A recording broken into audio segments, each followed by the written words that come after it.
What's up guys, and welcome to the channel. In today's video, I'll show you 10 anime where the main character is an underestimated transfer student but is actually very overpowered. So if you enjoy the video, please leave your like and subscribe to the channel. As always, let's start the list.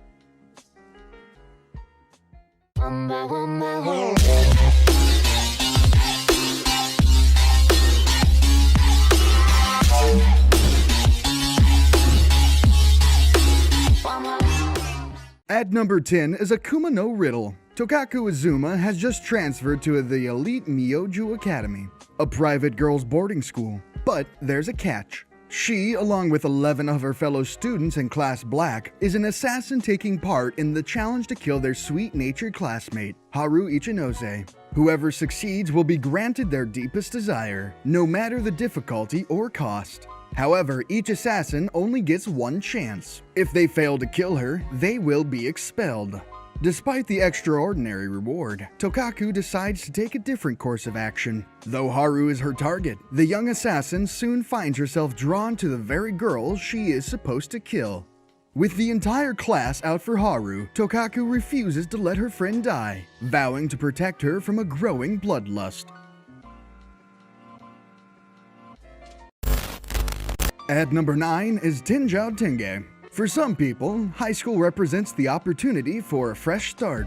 You can take new classes and make new friends. For Soichiro, Nagi, and Bob Makihara though, high school means something different. The chance to become the top fighters in the entire student body. Too bad Todo Academy is the hardest possible place to realize their dreams. Their new high school is no ordinary academic institution. Rather than concentrating on class subjects like math and science, Todo Academy was created for the sole purpose of reviving the martial arts in Japan. As a result, Soichiro's aspirations to become top dog are cut short when he runs afoul of Masataka Takayanagi and Maya Natsumi.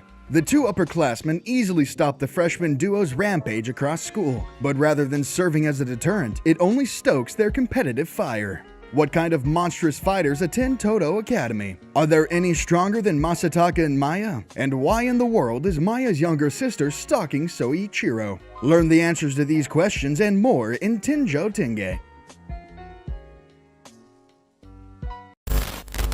At number 8 is Nanana's Buried Treasure.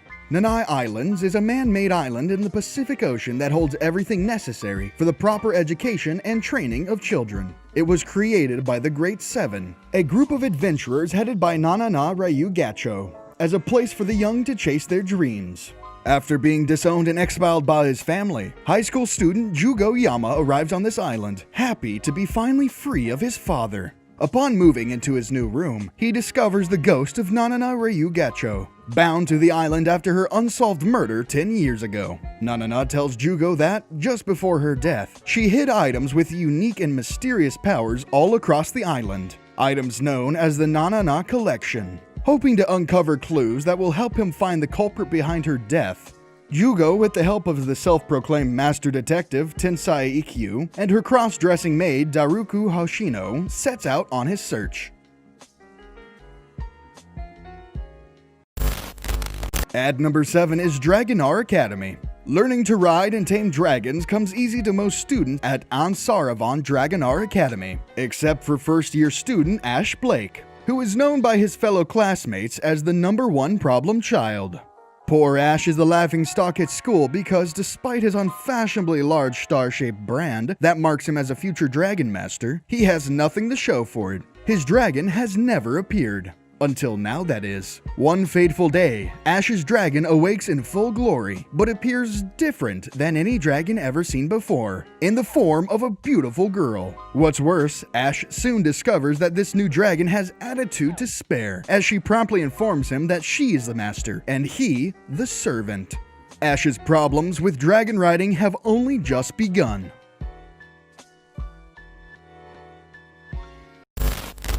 At number 6 is 100. When an extraterrestrial organism known as Savage attacks mankind, the only technology capable of combating the enemy is a weapon known as 100. A survivor of a Savage attack, Hayato Kisaragi, is a teenager boasting the highest compatibility level with the aforementioned technology, and as a result, is invited to master his skills at Little Garden, a prestigious military academy aboard a battleship. Over the course of his intense training for the battle ahead, he immediately attracts the interest of multiple female peers and gets drawn into a number of incidents as he tries to fight against the creatures that now inhabit Earth and threaten its safety. At number 5 is Gakuen Senki Muryo. The world is about to be turned upside down for Hajime Murata. First, a strange alien ship appears over Tokyo, and then a mysterious new transfer student arrives at his school wearing an ancient school uniform. His name? Muryo. And with his arrival, everything begins to change. Students suddenly begin to display amazing psychic powers. A giant white guardian keeps appearing in the skies over the city to fight off gigantic alien creatures, and men with threatening weapons are haunting the shadows of the school grounds. With all these strange events taking place around him, Hajime is determined to figure out the truth about a world he thought he already knew. This is his story, a tale of aliens and humans, starships and spies, and friends who are often more than they appear. Join Hajime as he uncovers the mysteries of Shingu, Secret of the Stellar Wars. At number 4 is Kill La Kill. After the murder of her father, Ryuko Matao has been wandering the land in search of his killer. Following her only lead, the missing half of his invention, the scissor blade, she arrives at the prestigious Hananoji Academy, a high school unlike any other. The academy is ruled by the imposing and cold-hearted student council president Satsuki Kiryuin, alongside her powerful underlings, the Elite Four. In the school's brutally competitive hierarchy, Satsuki bestows upon those at the top special clothes called Goku uniforms, which grant the wearer unique superhuman abilities. Thoroughly beaten in a fight against one of the students in uniform, Ryuko retreats to her raised home where she stumbles across Senketsu, a rare and sentient kamui, or god clothes. After coming into contact with Ryuko's blood, Senketsu awakens, latching onto her and providing her with immense power. Now, armed with Senketsu and the scissor blade, Ryuko makes a stand against the Elite Four, hoping to reach Satsuki and uncover the culprit behind her father's murder once and for all. At number 3 is Tokyo Ravens. Onmyo-do magic was once a powerful technique used by the Japanese during the Second World War in order for them to gain the upper hand and establish their nation as a formidable force. But Japan was quickly defeated after the revered Onmyoji Yako Shukimikado, an event which plagues Tokyo to this very day. As a result of this mishap, the Onmyo Agency was established in order to exercise further spiritual disasters and combat the demons that would make their way into the world. Now, Onmyo-do has become far more modern, simplified, and refined for use in a wide variety of applications, such as medicine and technology. However, not everyone is able to utilize the magic, as is the case with Harutora, a member of the Shukimikado's branch family. Despite an old promise to protect Natsume, the heir of the Shukimikado's main family, and Yako's supposed reincarnation, as her familiar, Harutora has no talent and chooses to live a normal life instead. But when a prominent member of the Onmyo Agency attempts to recreate the same experiment which led to Japan's downfall, he decides to make good on his word and fight by Natsume's side.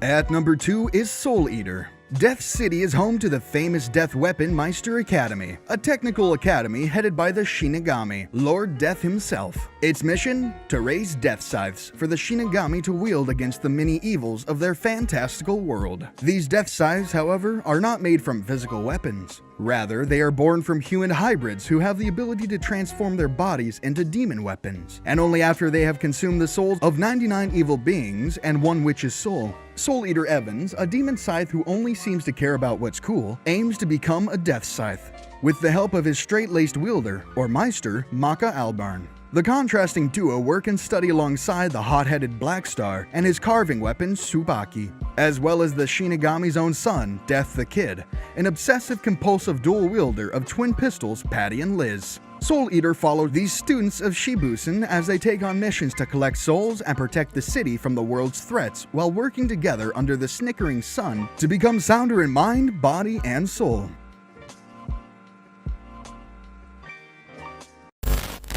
And lastly, at number 1 is Chivalry of a Failed Knight.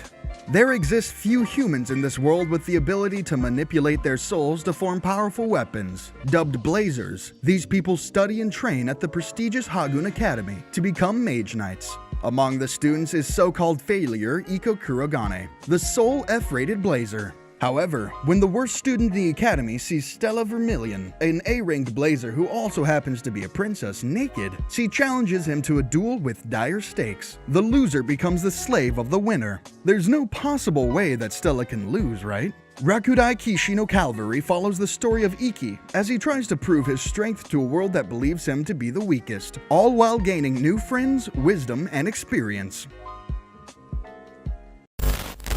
Well, this was today's video. Hope you guys have enjoyed. If you have any suggestions for future videos, just comment them below. As always, I'll be here, and I'll see you in the next video.